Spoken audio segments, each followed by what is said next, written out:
Place a perfectly straight cable inside a bag, walk around for a while, and pull it out again. Sometimes it emerges unchanged, but often it arrives as a complicated knot. The tempting explanation is that you carelessly packed it, or that the jostling in your bag tied it by some stroke of bad luck. But controlled experiments reveal that these spontaneous tangles happen rapidly, governed by predictable physical laws. To investigate how this happens, physicists Dorian Raymer and Douglas Smith dropped a single piece of string into a transparent, rotating box. They tumbled it for 10 seconds, lifting and dropping the string to observe the exact mechanics of the tangle. This grid shows the results of over 3,000 of those trials.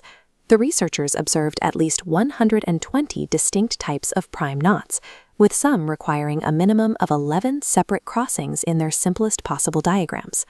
Random tumbling generates structured results, exploring a vast and organized mathematical universe of knots.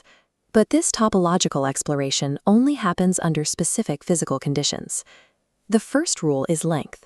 If a string is shorter than 46 centimeters, it will bend and tumble, but it lacks the geometry to knot. This diagram illustrates why.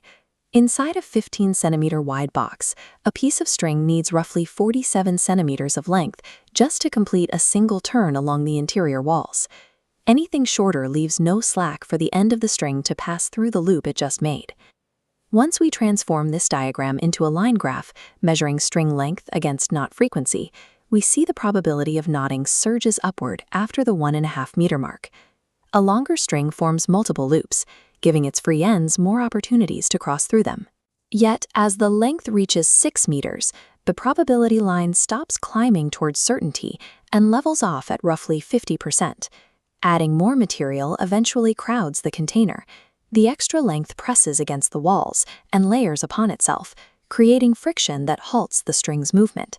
Physical mobility is the deciding factor. Raw material is inert without it. Time is the next essential ingredient for this mobility.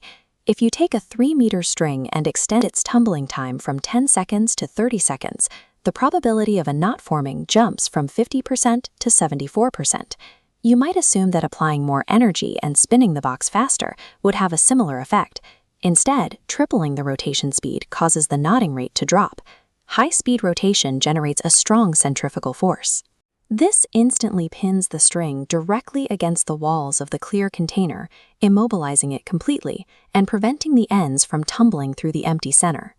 The physical makeup of the cable dictates this mobility too.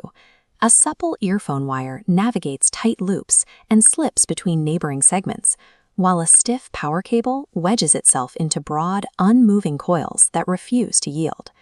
Shrink the container size too much, and the string jams. Without adequate room to fold and tumble, the probability of forming a knot drops, regardless of the material you use. Violent shaking is useless.